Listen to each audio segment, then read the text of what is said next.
ഞാൻ പറയാൻ പോകുന്ന ഈ 2 വാക്കുകൾ നിങ്ങളുടെ ജീവിതം മാറ്റിമറിക്കും. ഇത് നിങ്ങളുടെ ലാപ്ടോപ്പിന് മുകളിലോ ചുവരിൽ എവിടെയെങ്കിലുമോ വാഹനത്തിൽ എവിടെയെങ്കിലുമോ നിങ്ങൾ എപ്പോഴും കാണുന്നയിടത്ത് പതിപ്പിക്കുമെങ്കിൽ നിങ്ങളുടെ ജീവിതത്തിൽ വലിയ രൂപാന്തരം ഉണ്ടാകും. ദൈവം അപകടകാരിയാണ്. പക്ഷെ നാം ചോദിക്കും, ദൈവം സ്നേഹമല്ലേ?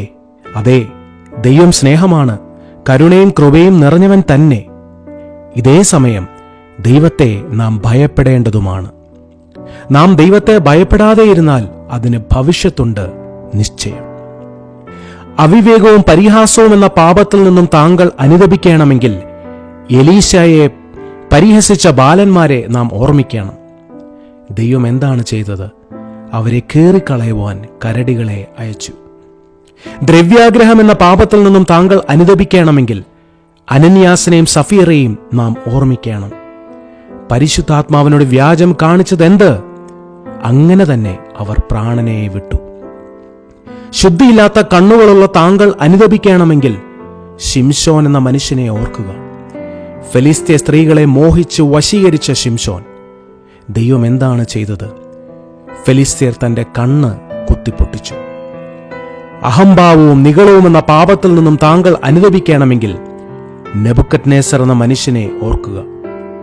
ഇത് ഞാൻ എന്റെ ധനമാഹാത്മ്യത്താൽ എന്റെ പ്രതാപമഹത്വത്തിനായിട്ട് രാജധാനിയായി പണിത മഹതിയാം ബാബേലല്ലയോ എന്ന് അഹങ്കരിച്ച നെബുക്കദ്നേസർ അതേ ദിവസം തന്നെ തന്റെ രാജ്യത്വവും സകല അധികാരവും പ്രൗഢിയും എടുത്തു മാറ്റപ്പെട്ട് കാട്ടിലെ മൃഗങ്ങളോടുകൂടെ വസിക്കേണ്ടി വന്നു.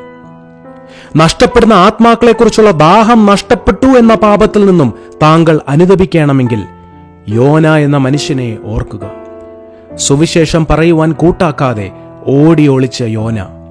ദൈവം എന്താണ് ചെയ്തത്? തന്റെ ശ്രദ്ധ പിടിച്ചുപറ്റുവാൻ സമുദ്രത്തിൽ ഒരു പെരുങ്കാറ്റിനെയും തിമിംഗലത്തെയും അയച്ചു.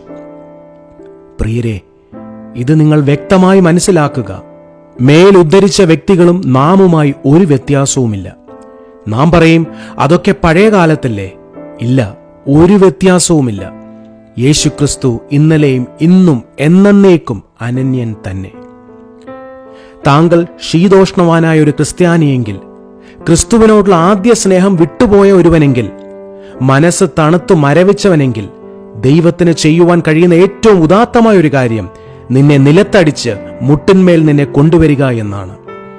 അങ്ങനെ നിന്നെ പ്രാർത്ഥനാ മനുഷ്യനായി മടക്കിക്കൊണ്ടുവരിക എന്നുള്ളതാണ്. അതിനാൽ ഞാൻ വീണ്ടും ഓർപ്പിക്കട്ടെ, ദൈവം അപകടകാരിയാണ്. നാം ഇത് ഓർത്ത് ഭയത്തോടും വിറയലോടും ദൈവം അർഹിക്കുന്ന ബഹുമാനത്തോടെയും ദൈവത്തെ സേവിക്കുക.